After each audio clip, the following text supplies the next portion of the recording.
ওমানগামী প্রবাসীদের জন্য বর্তমানে একটি বড় সুসংবাদ রয়েছে। ওমানের ভিসা বন্ধ হয়ে যায়নি, বরং দীর্ঘদিনের স্থগিতাদেশ তুলে নিয়ে খুব শীঘ্রই নতুন ভিসা চালু করার ঘোষণা দেওয়া হয়েছে। মার্চ 2026-এর সর্বশেষ তথ্য অনুযায়ী বিস্তারিত নিচে দেওয়া হলো। ভিসা কি খুলবে? হ্যাঁ, ওমান সরকার বাংলাদেশিদের জন্য আবারও ওয়ার্ক ভিসা বা কাজের ভিসা চালু করার আনুষ্ঠানিক আশ্বাস দিয়েছে।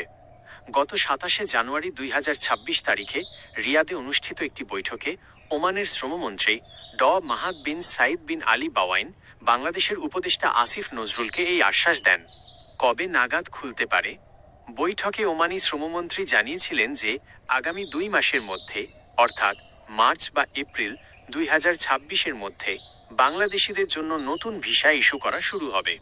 2023 সাল থেকে চলে আসা এই সাময়িক স্থগিতাদেশটি এখন আনুষ্ঠানিকভাবে প্রত্যাহারের প্রক্রিয়ায় রয়েছে। নতুন যেসব নিয়ম ও আপডেট আসছে। ভিসা চালুর ক্ষেত্রে ওমান সরকার কিছু নতুন শর্ত ও নিয়ম যুক্ত করেছে, যা আপনার জানা জরুরি। সনদ যাচাই, সার্টিফিকেট ভেরিফিকেশন। এখন থেকে ওমান যেতে হলে আপনার একাডেমিক, শিক্ষাগত এবং পেশাগত অভিজ্ঞতার সনদগুলো যথাযথভাবে যাচাই করা বাধ্যতামূলক করা হচ্ছে। দক্ষ জনশক্তির অগ্রাধিকার। ওমান সরকার বর্তমানে দক্ষ, স্কিল্ড এবং আধা দক্ষ, সেমি স্কিল্ড কর্মীদের ওপর বেশি জোর দিচ্ছে। বিশেষ করে ডাক্তার, নার্স এবং ইঞ্জিনিয়ারদের জন্য ভিসা প্রক্রিয়া সহজ করার আলোচনা চলছে। অবৈধদের বৈধ হওয়ার সুযোগ। যারা ইতিমধ্যে ওমানে আছেন কিন্তু কাগজপত্র ঠিক নেই, আনডকুমেন্টেড, তাদের কোনো জরিমানা ছাড়াই বৈধ হওয়ার সুযোগ দেওয়া হয়েছে। 12টি ক্যাটাগরিতে ভিসা।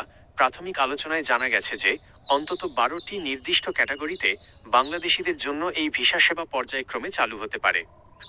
উপদেশ: ভিসা খোলার খবরের সাথে সাথে অনেক দালাল বা অসাধু চক্র সক্রিয় হতে পারে।